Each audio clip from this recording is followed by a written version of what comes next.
Thomas. C'est Thomas d'Aquin. Alors Saint Thomas d'Aquin disait « Le meilleur gouvernement est celui d'un seul chef ». Alors, Montpellierin, bonjour. Je vous souhaite une bonne année 2014. Qu'elle soit dynamique, prospère, signe d'alternance et de relance de l'économie. Tout d'abord, j'aimerais remercier mes professeurs, Michel Lacave, Michel Guibal, Christian Lagarde et feu M. Georges Frêche. En effet, je me considère comme l'héritier de Georges Frêche, et comme disent les Grecs, autre temps, autre mœurs, donc la société a évolué, mais j'ai été très marqué par M. Georges Frêche, qui était mon professeur. Ma philosophie, l'amour pour principe, l'ordre pour base, et le progrès comme but. Auguste Comte, natif de Montpellier, et père du positivisme. Mon premier credo, arrêter les dépenses de prestige et développer le cadre de vie et le bien-être. Deuxième credo, ni j'augmente, ni je diminue les impôts, je réaffecte les postes de budget, décisions politiques. Ensuite, j'ai deux postulats en politique. Premier postulat, éducation, prévention, répression. Deuxième postulat, économiser, simplifier, harmoniser. Donc là, vous avez un exemplaire donc, de mon programme. Alors, pourquoi être candidat? J'ai commencé avec un site Facebook, 2 cartes de visite et une photo, et j'en suis arrivé à 244 000 visites intramuros sur Montpellier. Sur About Me, depuis septembre, j'en suis à 16 000 visites. Au mois de décembre, j'ai eu 5 000 visites. Vu la détresse de Montpellier, la rue dans laquelle j'habite, la rue de l'Aiguillerie, les commerces faisaient faillite, j'ai décidé de me mettre à la disposition des Montpelliérains. En effet, je suis économiste et historien. Ma devise, liberté, égalité, fraternité, équité. Alors, un livre m'a inspiré, c'est le livre de Ben Gurion, Du rêve à la réalité. C'est-à-dire comment on peut partir de rien et arriver à quelque chose de fait. Donc, alors, quels sont mes deux points forts, mes deux mesures phares de ma mandature lorsque je serai élu maire? Premièrement, développer le photovoltaïque. Pourquoi développer le photovoltaïque? Parce que sinon le BTP va tout droit dans le mur. Ça fait, quand le bâtiment va, tout va. Ensuite, deuxième objectif,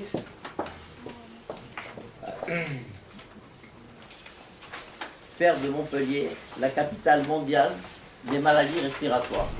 C'est une honte qu'on ait fermé l'unité de l'INSERM et qu'on ait baissé le budget des maladies respiratoires au CHU. Donc nous ferons un centre de prévention des maladies respiratoires au CHU comme au Val d'Orène et nous développerons l'unité de l'INSERM.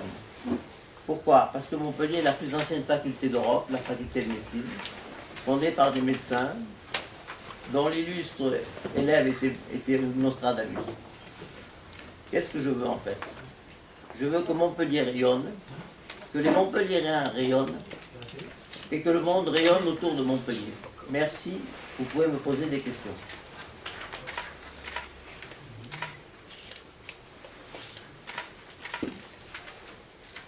Pas de questions, c'est bon signe. Alors, qu'est-ce qu'on pourrait parler? Alors, il faut relancer aussi l'économie montpelliéraine. Vous savez, aux États-Unis, c'est quand General Motors va, tout va. Là, ça sera quand le photovoltaïque va, Montpellier ira. Faire de Montpellier, pourquoi le photovoltaïque? Parce que ça fait travailler des plombiers, des gens de l'étanchéité, des maçons, des peintres, des chauffagistes. Ça va relancer l'économie. Comment le financer? Je le financerai avec une avance de la Caisse des dépôts et consignations que j'amortirai, puisque les énergies sont renouvelables. J'amortirai la somme et après ça sera que du bénéfice, ou du bénéfice comme vous dites. En effet, ce sont des énergies renouvelables. Il faut absolument se lancer dans les énergies renouvelables. Les énergies fossiles, nous avons un pic en 2040. En ce qui concerne le schiste, l'opinion est contre, et moi je suis contre le schiste, parce qu'on a assez pollué la terre comme ça avec les centrales nucléaires. Et donc, je veux aussi développer l'écologie. Alors pour Montpellier, qu'est-ce qu'il faut? D'abord que Nicolas change ses camions en véhicules propres, qu'il utilise des détergents bio, et que les pauvres gens de Nicolas aient des dossiers en béquille. Je vois par-ci par-là que M. Bourg, M. Doumer, M. Sorel n'arrêtent pas de médire sur Nicolas. Or, quand vous attaquez à Nicolas, c'est comme si vous attaquez au bon Dieu.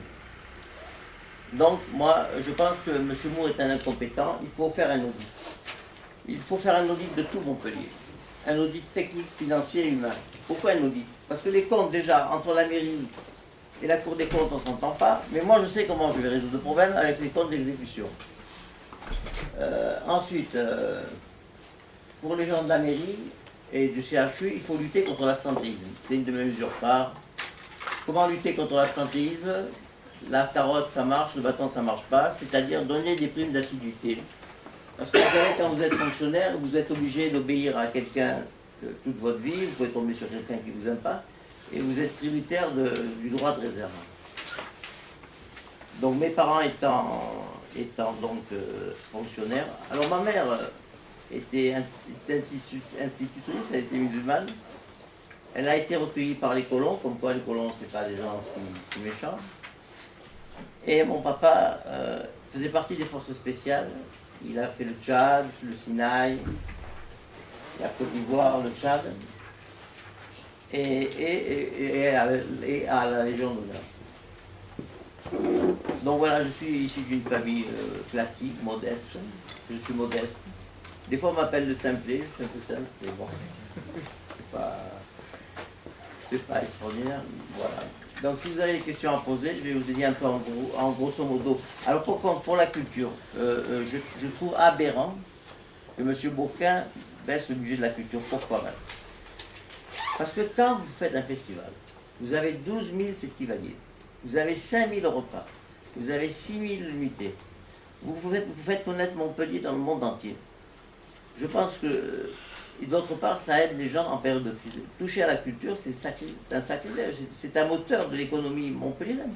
En fait, ce n'est pas le tourisme qui est le moteur de l'économie montpelliéraine, ce sont les festivals, à travers le tourisme. Donc, M. Fraîche était visionnaire. Moi, le Front de gauche me traite de visionnaire, le photovoltaïque, les maladies respiratoires, photovoltaïque, problème d'énergie, maladies respiratoires, tous les enfants de 2 à 4 ans sont asthmatiques.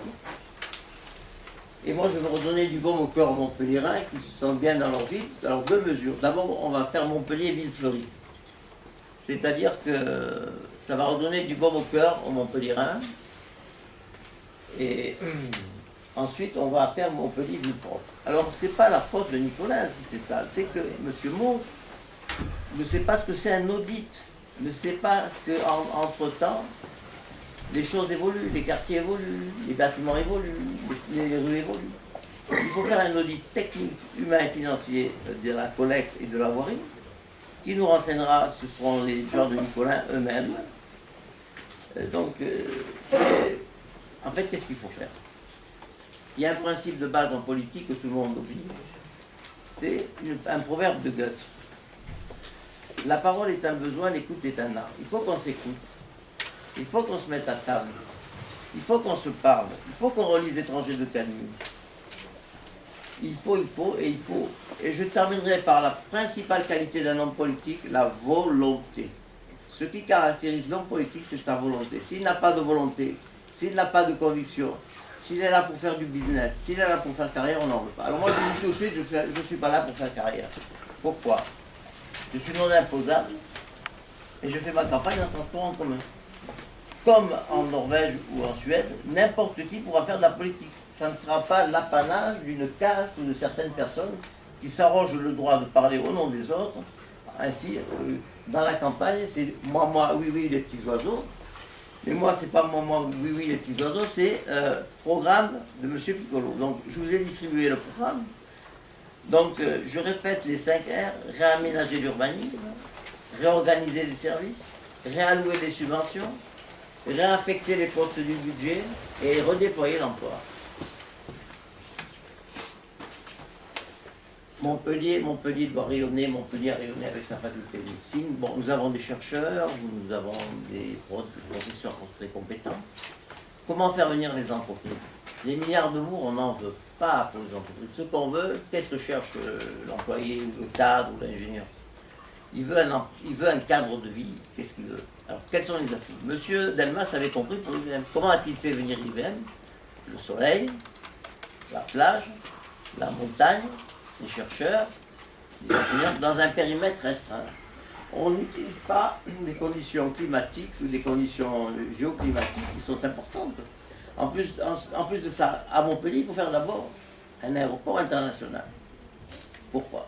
D'un côté, vous avez Marseille, ensuite vous avez Toulouse, et vous avez Barcelone. C'est la géopolitique. Qu'est-ce qui se passe? Tous les trois sont mis d'accord pour planter Montpellier. Et oui. Qu'est-ce qu'il faut faire? Si nous n'avons pas d'aéroport international, nous crevons, nous allons crever. C'est pareil pour le port. Vous avez un port à 7. Alors M. Bourquin saupoudre un port temps, la port La Nouvelle et consort. Non, pourquoi? D'un côté, vous avez Marseille. Marseille, ça va devenir que passager, parce que le fret, c'est toujours égal. Toulouse, il va à Bordeaux ou Nantes. Montpellier, il va à Barcelone. Donc, il faut faire un grand port international à 7. Et ça peut être le deuxième port d'Europe, deuxième port d'Europe, après Istanbul. Parce que, regardez, en Algérie, il n'y a pas de grand port, en Espagne, à Barcelone. Vous allez en Israël, en Égypte, en Libye, en Turquie, vous allez à Istanbul, en Grèce, il n'y a pas de grand port. En Italie, à Gênes. Bon. Et donc, vous allez me dire, et les autres ports? Mais j'explique, si Montpellier est saturé, on fera du délestage sur les autres ports. Il vaut mieux avoir un point d'appui, comme on dit en stratégie, un point d'appui, et puis après, vous déchargez dans plusieurs autres points d'appui. Parlez-nous un peu de vous, quand même, quelques éléments de portrait. Vous avez quel âge? Vous faites quoi dans la vie? Alors, j'ai 53 ans, j'ai fait tous les métiers. Chercheur, chef d'entreprise, enseignant, archiviste. J'ai même été ouvrier spécialisé. J'ai fait tous les métiers. Je sais le problème de la SNCF pour les 3-8. Je sais le problème des postiers, j'étais postier. Je connais tous les problèmes des gens. Et actuellement, comme dernier métier... Là, je suis à la retraite. Là. En fait, j'ai une pension, mais je mets ça dans le cadre de la retraite. Voilà. Ensuite, je suis polyvalent. Alors, j'ai un bac C, un doc de sciences éco, un bac plus 3 gestion et innovation. Je n'ai pas des gros diplômes. J'ai la quadrature du cercle, le français, les maths, la pratique et la théorie, ce qui fait que ça vous donne un point de vue différent. Bon, je suis pluridisciplinaire, polyvalent, éclectique. Et donc, ce qui me permet de me développer, c'est la culture. Parlons de la culture. Bon, j'en avais parlé pour le budget, mais bon, je pense que le conservatoire de Montpellier doit rester en centre-ville. Les enfants et les parents le demandent. Il y a le cadre, il y a l'acoustique. S'il manque de salles, on réquisitionnera des appartements vides. Il y en a plein dans le centre-ville. Ce qu'on fera, c'est... Ah oui, je vous montrerai. Vous avez beaucoup de volets fermés. Oui. Et... La réquisition, c'est médical, non?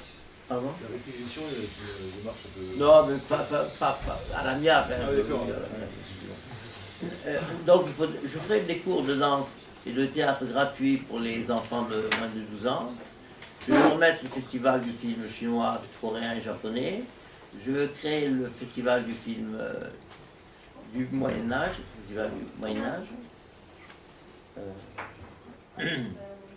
Pourquoi développer la culture, c'est un épanouissement? C'est ce qui nous reste quand nous n'avons plus rien, comme disait Malraux.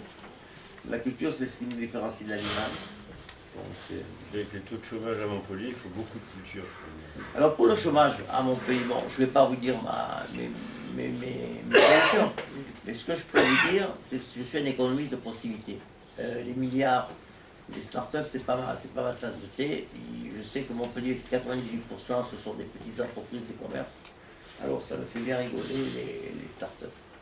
Parce que les startups, il y a le mot commencer et hop. Start-up. Monsieur Piccolo, vous avez frappé entre guillemets pas mal de gens sur votre franc-parler et des fois vos mots durs envers les journalistes, notamment sur Twitter. Ça vous caractérise cette entre guillemets grande gueule? Je vous aime bien, qui aime bien, j'écris bien. D'autres questions? Oui, vous êtes Le 15 avril 1960 à Oran. Oran. Alors j'ai décidé qu'une fois que je serai élu, je ferai un voyage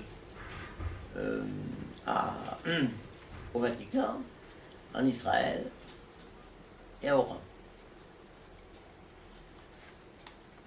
Oui, Jean-Marie Borens, auteur et collaborateur de La Glorieuse. Je voudrais savoir, votre souci d'être légaliste, est-ce que ça laissera une possibilité d'avoir recours avec les journalistes à des médiateurs plutôt qu'aux tribunaux? Parce que La Glorieuse, par exemple, a été l'objet de 30 procès en 10 ans. Elle en a pour l'instant gagné 29, qui ne venaient pas de Georges Frêche en général, mais de toutes les équipes qui lui servaient de cours.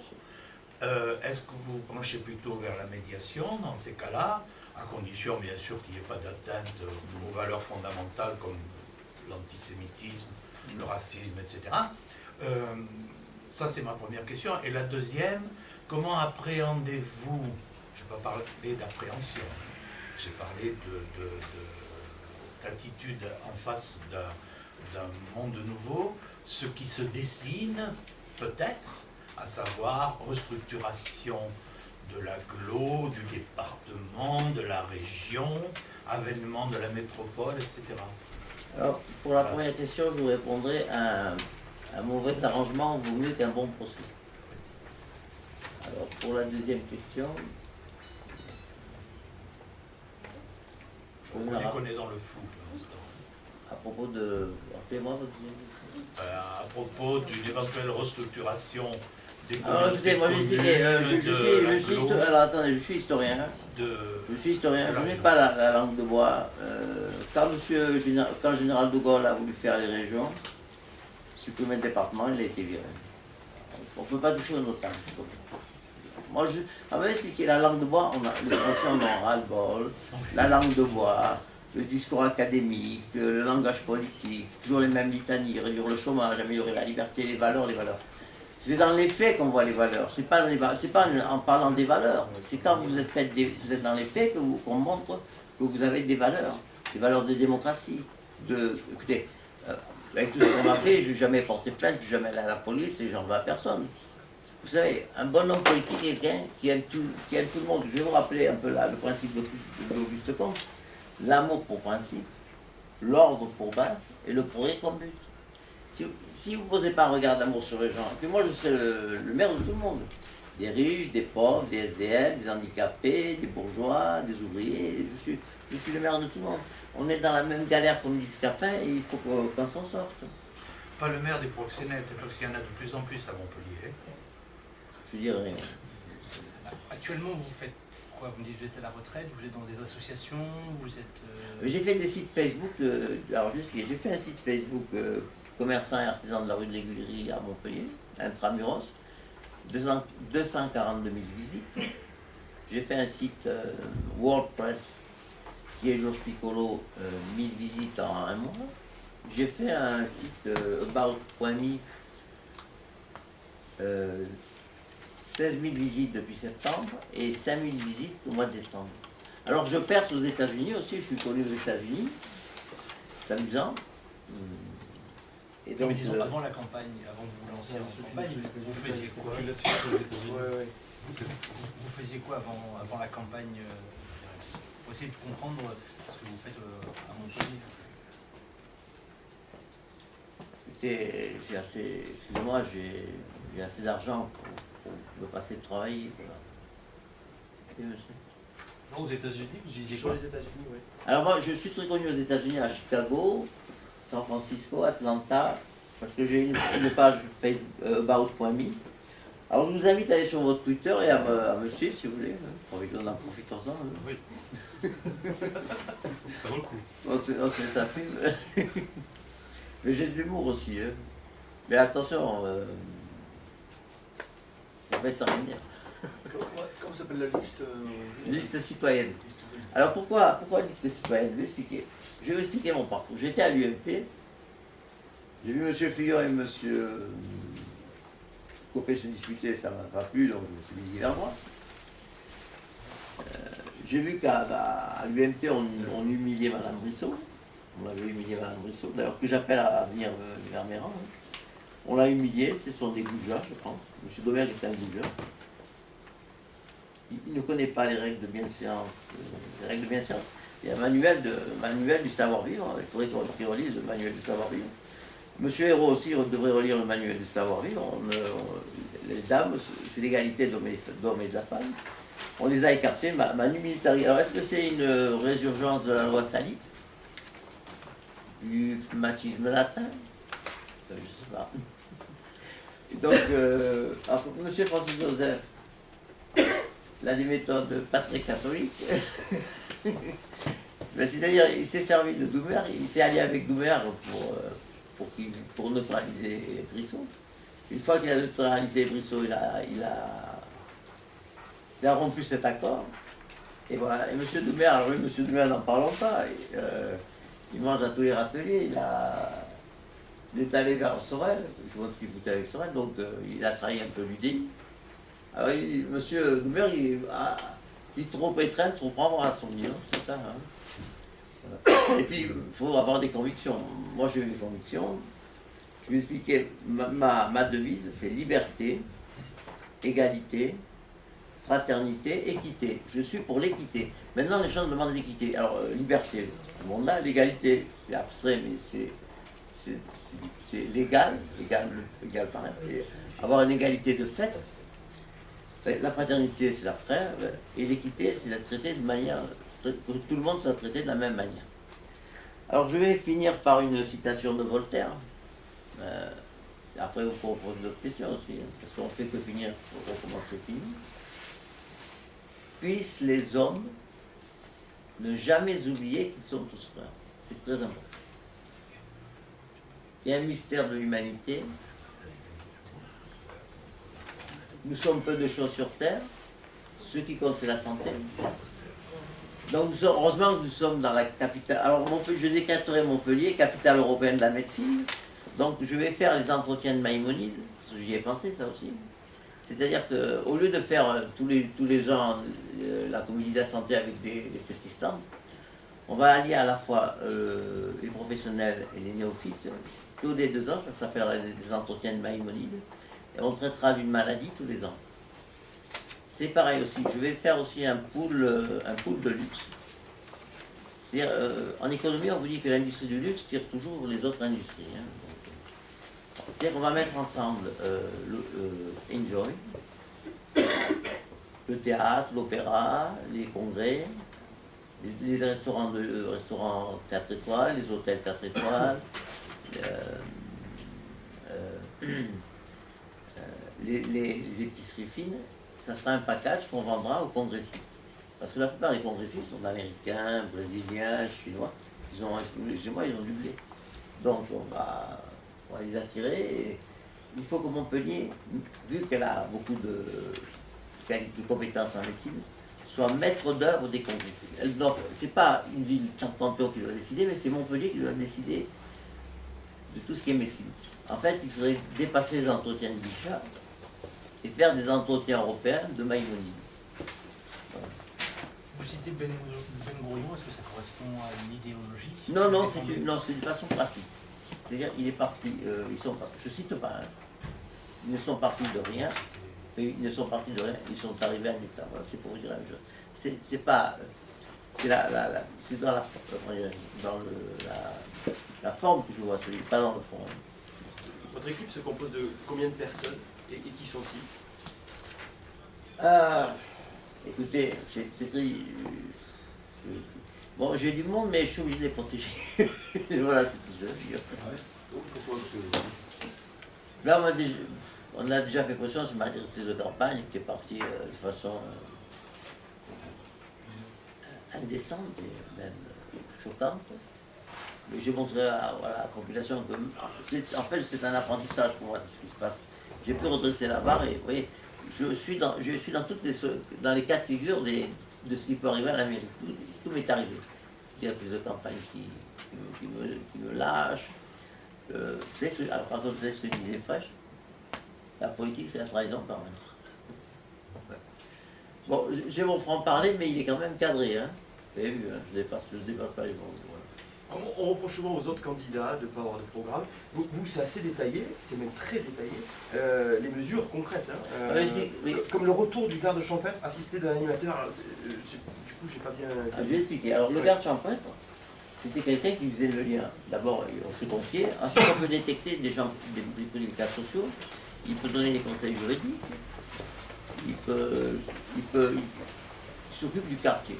Il sera cité d'un animateur qui disposera d'un budget qui fera des animations commerciales ou des maisons de retraite. En fait, il faut... je vais expliquer une chose. Et c'est très important ce que je vais dire. Pendant longtemps, les socialistes ont pensé que le lien social se faisait par l'argent. C'est un échec. C'est un échec. Le lien social se fait par la culture, les loisirs et l'éducation. Voilà. Il faut Alors, qu'est-ce qu'il en devient? Il faut reconquérir les territoires. Le garde champêtre en est une émanation. Ensuite, il faut redéployer la police municipale. Donc, je vais multiplier par 5 le budget de la police municipale. Elle arrêtera la répression et se concentrera dans l'îlotage. Si on se rappelle Napoléon Ier, il a pacifié la France en créant les gens d'armes. Et les gendarmes a toujours fait peur. Il faut arrêter même quand le voyou brave le gendarme, il a peur quand même. Il faut pas. Il a quand même peur. Hein.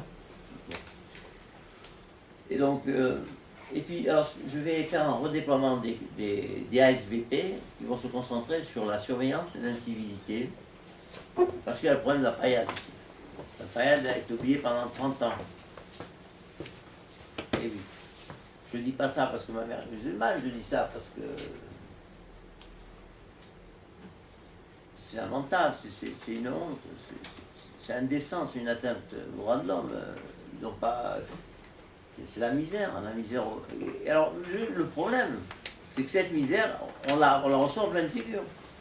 Les personnes âgées, les jeunes, qui sont attaqués, les cambriolages. Alors, je vais expliquer. Quand vous êtes cambriolé, c'est bien beau. Vous me direz, c'est pas grave. Mais psychologiquement, c'est grave. Vous allez vivre dans une maison où vous avez été cambriolé, vous ne serez plus jamais tranquille. Vous allez faire des cauchemars.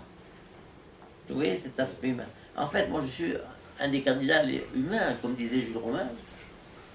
C'est bien d'être un homme, c'est encore mieux d'être humain. Il faut être humain dans la vie. Moi, qu'est-ce qui fait ma force? C'est mon humanité. Je ne suis pas, j'ai pas ma carapace, vous comprenez, la carapace. Et voilà. Donc, voilà. Alors, par contre, Kaina TV, ce que j'ai appris, ce qui est incroyable, c'est qu'à Kaina TV, avant de publier quelque chose, ils sont obligés d'en référer à un conseil politique. On se croirait au politburo de Lénine ou de Staline, où il y a un contrôle de l'information. En fait, je vais privatiser Kaina TV parce que le contribuable, il n'en peut plus. Il n'en peut plus. Alors, c'est une association? Oui, c'est une association, oui. Mais elle reçoit les subventions de la mairie. Qu'est-ce que ça veut dire privatiser? Comme TV Sud, voilà, qu'elle soit mettre en société, société audiovisuelle, et qu'elle vive de ses propres deniers, de ses propres ressources. Hein. Toute la presse est aidée, hein, de toute façon, par les fonds publics. Hein. Non, mais il faudrait un peu plus de publicité. C'est trop, Ah oui. c'est trop académique, quoi. Il faut un peu, vous avez compris.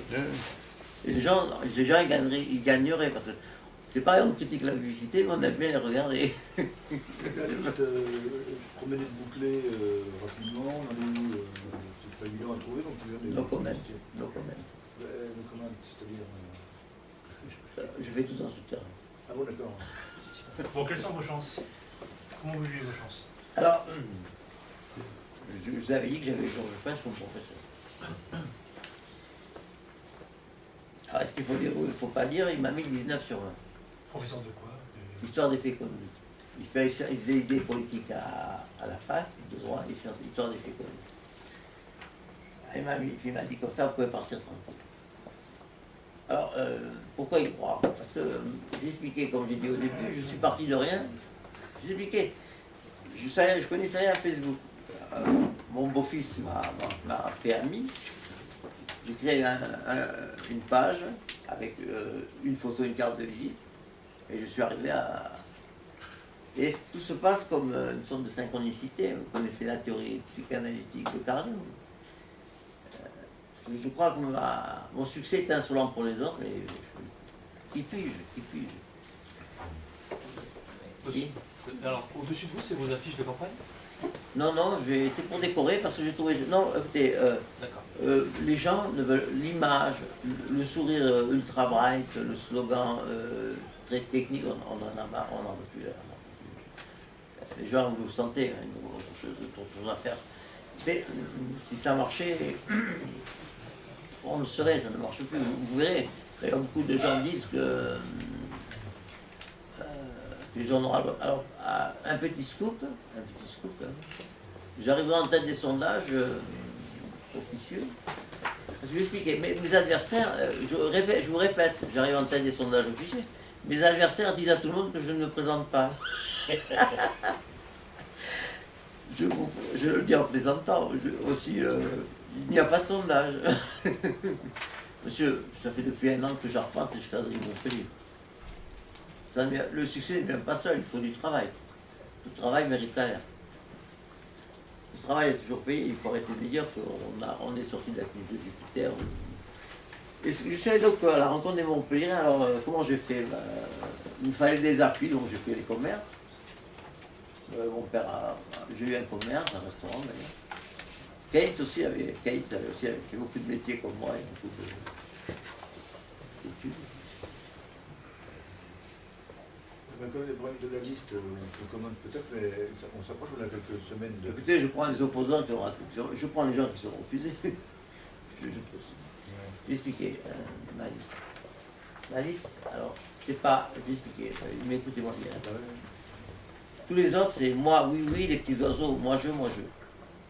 Moi, je diffuse un programme et les gens se situent par rapport au programme. Je fais la démarche inverse. Je fais une démarche didactique. Je fais un programme et les gens se déterminent. C'est logique, non? Vous en pensez? C'est logique. Mais avec quel résultat pour l'instant? Ça va vite, hein? Écoutez, moi, j'ai des règles de management. Chaque jour suffit sa peine. Vous avez toujours vécu à Montpellier? Alors non, j'ai vécu donc 2 ans en Algérie. Je suis né en Algérie en 60, j'ai quitté l'Algérie en 62. Mon père faisait partie de la DGSE, puisque le 61e bataillon spécial, c'était le bras droit de la DGSE. Il est allé au Côte d'Ivoire. Après, il est allé au Tchad. Il a sauté sur le Sinaï en 56. Lorsque... Quand on a fermé le canal de Suez, il a sauté aux côtés de l'armée israélienne. Et il a la Légion d'honneur. Ensuite, j'étais à Aroche, à Aroche, la patrie des chevaliers mousquetaires, la ville du foie gras, la région du foie gras, la région de l'art de vivre, la région du bien vivre. L'art de vivre et du bien vivre. Et vous, service militaire, vous étiez dans... Alors, on va expliquer. J'ai fait la préparation militaire parachutiste à Borgo, j'ai sauté en parachute. Oui, et donc j'ai fait 4 sauts parce que la préparation militaire parachutiste, il fallait faire 4 sauts. J'ai sauté avec l'aumônier qui avait recousu les cadavres de Colvison. Et j'ai sauté avec le 2e rang. Donc j'étais destiné à Bayonne et puis j'ai décidé de... Comme mon père était... Je suis pupille de la nation. Hein. Comme j'étais pupille de la nation, j'ai préféré refuser. Mais je suis sauté en parachute. Ensuite, je suis allé à Nîmes, puis à Montpellier. J'ai fait mes études à Montpellier, au lycée du Mas de Tess. Après, j'ai fait Sciences Éco à l'université Montpellier, en économie. Ensuite, j'ai fait gestion et innovation avec M. Brutet de Rémur. Ensuite, je suis maître en histoire, j'ai fait un mémoire. Les relations commerciales entre le Japon et l'Indochine de 1907 à 1932. J'ai aussi fait un mémoire à l'unité commercialisation des vins dans le Danemark, l'Angleterre et le Japon. Pourquoi vous lancez maintenant dans la bataille municipale?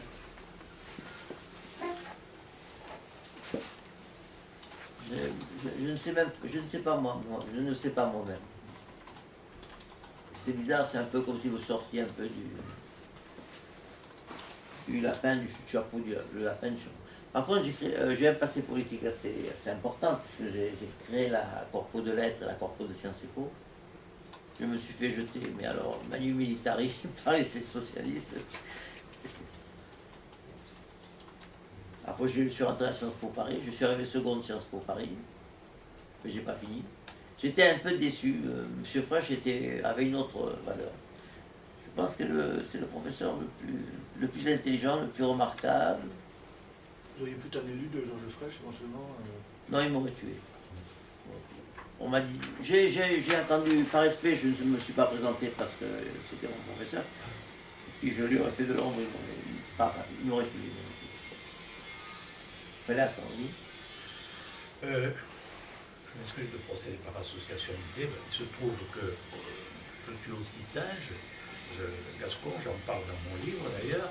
On fête en ce moment d'Artagnan, mais il ne faut pas oublier quand même, les Gascons oublient que d'Artagnan était un grand serviteur de la centralisation de Richelieu, Mazarin, enfin, c'est une chose qu'on a tendance à oublier. Or, à partir de là, je voudrais savoir, étant atypique comme candidat, donc non inféodé à aucun des partis, comment allez-vous faire pour jouir des bienfaits de ces courroies de transmission qui existent entre une ville et la capitale à travers les partis, les filiations de partis, même partisanes, pour tout ce qui est subvention, pour ne citer que les subventions. Alors je vais vous expliquer.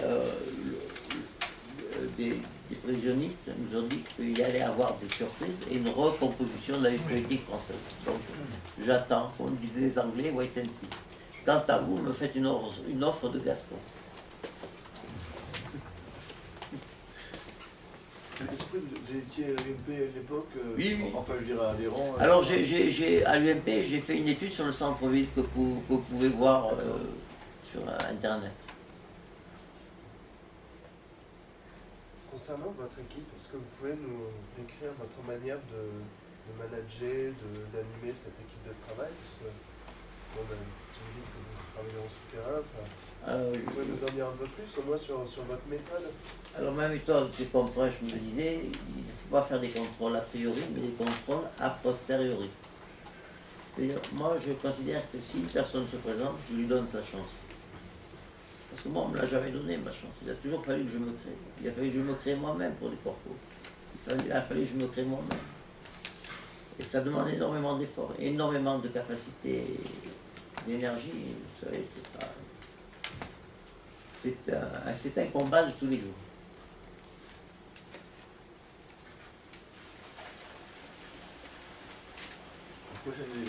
Prochain rendez-vous avec la presse ou autre, prochaine séance au meeting, ou réunion publique, vous avez prévu quelque chose Au métropole, oui. Au métropole. On sait déjà la date, non? Ben, si vous expliquez, moi j'ai ma stratégie, elle est propre. Ma stratégie, c'est je pense que ce qui intéresse les Montpellierins, c'est le programme. Donc je vais inonder Montpellier du programme pendant tout le mois de février. Après, je ferai mes deals. Et après, on verra. Je vais expliquer, pour toucher l'électeur, le panorama a changé. Avant, vous aviez les médias traditionnels, la possibilité. Maintenant, c'est greffé un troisième média, l'Internet. L'Internet, il faut y être super performant, la proximité est super performante. Et vous, ce sont les médias locaux que j'apprécie. Et ce qu'il y a de bien, c'est que elle est lue par la presse, excuse-moi, populaire, et moi je me sens du peuple. Je bois mon café tous les matins à la brasserie près de la gare. Je vais voir l'ouvrier, je serre la main à l'ouvrier. Je mange avec la personne malade, handicapée. Je n'ai pas d'a priori. Je ne suis pas taciturne, vous voyez qui je veux dire. Je ne suis pas collé-monté, vous voyez qui je veux dire. Je ne suis pas baron de Caravette, vous voyez qui je veux dire. Je suis tout simplement Georges Piccolo. Quand même, vous êtes dans l'espoir d'avoir cette liste, c'est jamais évident, hein, je dirais, hein, de monter une liste complète, homme-femme, c'est pas très simple, je suppose. Vous savez, il y a un proverbe qui dit « Tout vient à point pour ce c'est attendre ». Et il ne faut pas faire comme le lièvre et la tortue. Je serais plutôt la tortue. Parce que ça fait quand même... Je ne vous incrimine pas, hein. Ça fait 1 an et demi que je fais la campagne. Bon, la Glorieuse a fait un petit article, je dis tout. Mais bon, je pense que ce que je vis, c'est un apprentissage. En fait, j'en veux pas à la presse, mais il faut bien que je parle devant les médias, il faut que je sois cohérent. Hein. Vous comprenez, il faut que je sois démocrate, il faut que je subisse des épreuves. On ne va pas vous filer l'Amérique comme ça, depuis tendance. Hein. On l'a fait avec Hollande, on a compris. Mais là, on va s'y reprendre là 2 fois. Donc, ce qui m'est arrivé, je le prends de façon positive, je le considère comme un apprentissage. Même si je n'ai pas été dans les journaux, même si j'ai été malade. Mais écoutez, vous êtes de bons signes. Tous mes adversaires disent que je ne me présente pas. Ça, c'est amusant. Ouais. Et il n'y a pas de sondage. Si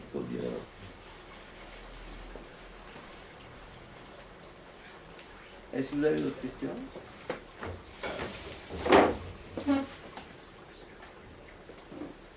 Moi, monsieur. Je suis là.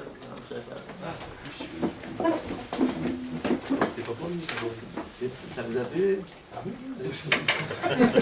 C'est une prestation, hein? Non, mais vous voyez, c'est décontracté, c'est détendu, c'est pas la langue de bois. Il faut résoudre les problèmes des Montpellierins, il n'y a rien à faire, il faut les résoudre. On ne peut pas rester là, le truc comme le truc dans la terre. Hein. Il faut savoir les dire.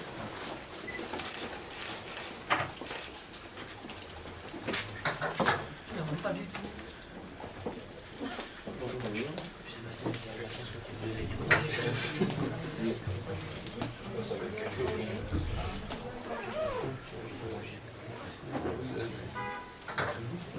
C'était le reportage de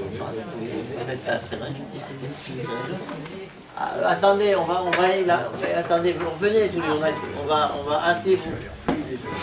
Monsieur, asseyez-vous, non, je vais parler de l'université. Deux. Alors je vais poser ma question plus fort. Écoutez, écoutez. Allez, on refait. Alors, une question. Alors, donc il y a une... Alors on trouve sur internet, lorsqu'on tape Georges Piccolo, on trouve trace de vous, d'une intrusion à l'Elysée. Vous aviez 22 ans, étudiant en Sciences Po Paris. Et lorsqu'on vous pose la question pourquoi vous avez enjambé le portail de l'Elysée, vous avez dit j'ai eu un coup de folie. Alors, je vais expliquer. D'abord, Voilà. je suis arrivé second à Sciences Po, je suis arrivé devant la statue de Pierre Léna. J'avais René Raymond comme professeur, carrière d'Ancos, etc. Et c'est passé quelque chose, ça s'appelle le principe de synchronicité. Et le principe de synchronicité a démarré trop vite. Je voulais être président à 22 ans et ça n'a pas marché. Mais bon, il y avait des signes. Vous connaissez la théorie psychanalytique de Jung, hein, le livre rouge de Jung. Ça a démarré, ça a foiré, ça s'est enrayé, Alors j'ai sauté la grille de l'Élysée, mais je ne sais pas comment j'ai fait, j'ai sauté 4,50 m. Et le psychiatre m'a dit, vous aurez dû faire les Jeux Olympiques. J'aurais pu m'empaler. Alors j'étais dans l'Élysée, M. Mitterrand, il m'a dit, oh, vous ne me dérangez pas. Et puis voilà. Après le reste, c'est vie privée. Voilà. Ouais, je ne suis pas foutu. Ni langue de bois. Non, mais je pense qu'il faut se mettre à nu, personne n'est parfait. Comme disaient les savants, il n'y a pas de zéro défaut, zéro défaut, zéro. Vous pouvez prendre un petit pot si vous voulez. Allez-y. D'autres questions? Ça vous suffit? C'est parfait. Dites que j'ai sauté 4,50 m, je comprends rien. Je peux faire l'interview posée, enfin, me mettez debout, mais... Vous me posez des questions?